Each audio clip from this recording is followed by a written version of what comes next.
السلام علیکم ورحمۃ اللہ وبرکاتہ۔ ویلکم بیک آن لائن ٹیوٹ اکیڈمی۔ آج ہم ایک نئی کلاس کے ساتھ اور نیو ٹاپک کے ساتھ پھر حاضر ہیں، اور آج کا ہمارا جو ٹاپک ہے وہ ہے غسل کے بارے میں کہ شریعت مطہرہ میں غسل کی کتنی قسمیں ہیں اور ہر ایک قسم کا الگ الگ حکم ہے۔ تو غسل کے بارے میں جاننے سے پہلے آپ تمام دوستوں سے ریکویسٹ ہے کہ اگر آپ نے ہماری اس چینل کو سبسکرائب نہیں کیا تو پلیز آپ اس کو سبسکرائب کر لیں، دوستوں کے ساتھ شیئر کر لیں، تاکہ یہ جو ہمارا دین اسلام اور بنیادی مسائل ہیں ان کی معلومات تمام مسلمانوں تک پہنچ سکے۔ یہ جو ضروری مسائل ہیں جن کا سیکھنا فرض ہے، اتنا علم سیکھنا ہر مسلمان مرد عورت کے اوپر فرض ہے کہ اس کی جو 24 گھنٹے کی زندگی ہے اس میں جو پیش آنے والے مسائل ہیں، درپیش مسائل ہیں، ان کے حوالے سے جاننا، ان کے بارے میں معلوم ہونا یہ فرض ہے۔ اور انہی میں سے آج کا جو ہمارا ٹاپک ہے غسل کے حوالے سے انتہائی اہم ٹاپک ہے، انتہائی ضروری ٹاپک ہے کہ اس کے بارے میں علم ہونا انتہائی ضروری ہے۔ تو غسل کی جو ٹوٹل اقسام ہیں وہ 11 قسم کی ہیں۔ ہر ایک قسم کو الگ الگ بیان کیا جائے گا۔ ٹوٹل جو 11 قسمیں ہیں غسل کی، ان میں سے کچھ اقسام ایسی ہیں جن کا تعلق فرض کے ساتھ ہے، یعنی وہ غسل کرنا فرض ہو جاتا ہے۔ کچھ غسل کی اقسام ایسی ہیں جو سنت کے ساتھ تعلق رکھتی ہیں کہ وہ غسل کرنا سنت کے درجے میں ہے۔ غسل کی کچھ اقسام ایسی ہیں جن کا تعلق واجب کے ساتھ ہے، یعنی وہ غسل واجب ہے۔ اور غسل کی ایک قسم ایسی ہے جس کا تعلق مستحب کے ساتھ ہے کہ ایسا غسل کرنا مستحب عمل ہے، یعنی شریعت میں پسندیدہ ہے۔ جہاں تک تعلق ہے غسل کے فرض ہونے کا کہ غسل کے فرض کی کتنی قسمیں ہیں، کتنی قسموں میں جو ہے وہ غسل فرض ہو جاتا ہے، ان میں سے سب سے پہلا ہے اخراج منی۔ منی کا اپنے مخرج سے شہوت کے ساتھ خارج ہونا، اس سے غسل واجب ہو جاتا ہے۔ منی کا خروج اپنے مخرج سے شہوت کے ساتھ اگر ہو تو غسل فرض ہو جاتا ہے۔ دوسرا ہے کہ مینسس کے بعد،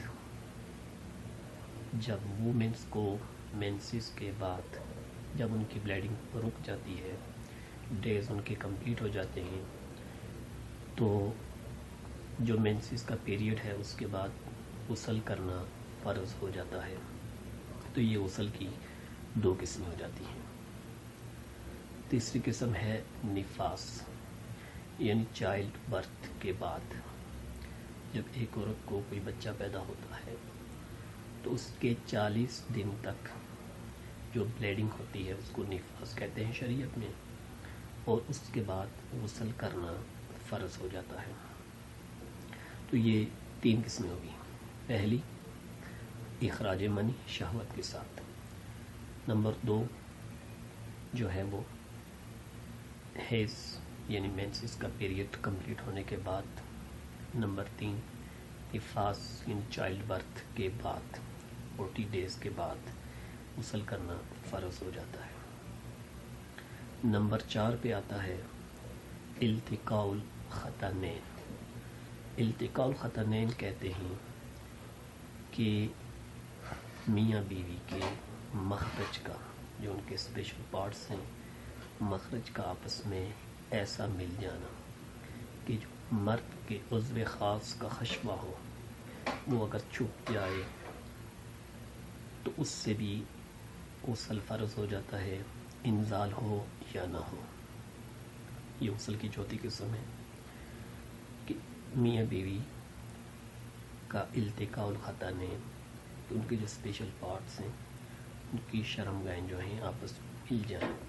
شرمگاہوں کے ملنے کے بعد اگر مرد کا عضو خاص جو ہے، جو اس کا خشبہ ہے، جو اس کا فرنٹ جو ہے، وہ اس کی جو فرنٹ والی جگہ ہے، اگر وہ چھپ جائے عورت کی جو ہے وہ عورت کے یوٹرس میں، تو اس سے بھی غسل فرض ہو جاتا ہے، اگر انزال ہو یا نہ ہو۔ انزال نہ ہو تب بھی غسل فرض ہو جاتا ہے، یہ بات جان لینی چاہیے۔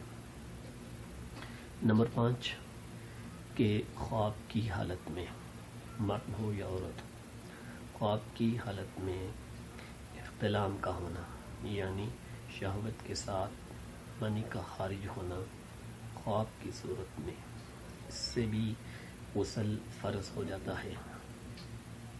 تو یہ 5 قسم کے جو غسل ہیں ان کا تعلق فرض کے ساتھ ہے، یہ غسل فرض ہوتے ہیں۔ بغیر غسل کیے انسان ناپاک ہوتا ہے، جنبی ہوتا ہے، جنابت کی حالت میں ہوتا ہے۔ یہ 5 قسمیں جو فرض تھیں۔ اس کے بعد غسل کی سنتیں، یعنی وہ غسل جو غسل کرنا سنت ہے۔ غسل کی سنت سے مراد کہ فی نفس ہی جو غسل سنت ہے، اس میں سے ایک جمعے کے دن غسل کرنا، جمعے والے دن غسل کرنا یہ سنت ہے، اور اسی غسل کے ساتھ جمعے کی نماز پڑھنا یہ جو ہے مرد کے لیے سنت ہے، اور عورت اگر جمعے کے دن غسل کرتی ہے ثواب کی نیت سے تو اس کو بھی اجر ملے گا۔ تو ایک ہے جمعے کے دن غسل کرنا۔ اس کے بعد ہے عیدین، عید الفطر اور عید الاضحیٰ، یہ جو 2 عیدیں ہیں ان کے دن غسل کرنا سنت ہے۔ عید الفطر یا عید الاضحیٰ، ان دونوں عیدین پہ غسل کرنا سنت ہے۔ یہ ہو گئی ہیں 3 قسمیں جو غسل سنت ہے۔ نمبر 4 جو ہے وقوف عرفہ۔ وقوف عرفہ حج کے دوران جو عرفات کے میدان میں ٹھہرا جاتا ہے، تو وقوف عرفہ سے پہلے غسل کرنا سنت ہے۔ ایسے ہی احرام باندھنے سے پہلے غسل کرنا سنت ہے۔ حج کے مسائل میں یہ ٹاپک ڈیٹیل سے ڈسکس کیے جائیں گے، لیکن یہ جان لینا ضروری ہے کہ ان موقعوں پہ غسل کرنا سنت ہے۔ جہاں تک غسل کے واجب ہونے کا تعلق ہے تو میت کو غسل دینا یہ واجب ہے، میت کو غسل دینا یہ واجب ہے۔ جہاں تک غسل کے مستحب ہونے کا تعلق ہے تو اگر کوئی کافر مسلمان ہوتا ہے، اگر کوئی غیر مسلم ہے، وہ اسلام قبول کرتا ہے، مسلمان ہوتا ہے، تو اس کے لیے مستحب عمل یہ ہے کہ وہ اسلام لانے کے بعد غسل کر لے، تو اس کے لیے غسل کرنا مستحب عمل ہے۔ اسی طرح جس آدمی نے میت کو غسل دیا ہو، یعنی میت کو جس نے غسل دیا، ایسے آدمی کے لیے بھی مستحب ہے کہ وہ خود بھی غسل کر لے، تو میت کو غسل دینے والے کے لیے بھی خود غسل کرنا مستحب عمل ہے، یعنی شریعت میں پسندیدہ عمل ہے۔ یہ تھے غسل کے حوالے سے کچھ چیزیں کہ کون کون سے غسل فرض ہیں، کون کون سے غسل سنت ہیں، اور کون کون سے غسل مستحب یا واجب ہیں۔ تو یہ جان لینا انتہائی ضروری ہے۔ اب انشاءاللہ نیکسٹ ہم بات کریں گے غسل کے فرائض کے بارے میں، کہ غسل میں کتنی چیزیں فرض ہیں یا کتنی چیزیں غسل میں سنت ہیں، غسل سنت کے مطابق کیسے ہوگا۔ تو غسل کے فرائض اور سنت کے بارے میں نیکسٹ انشاءاللہ ہم بات کریں گے۔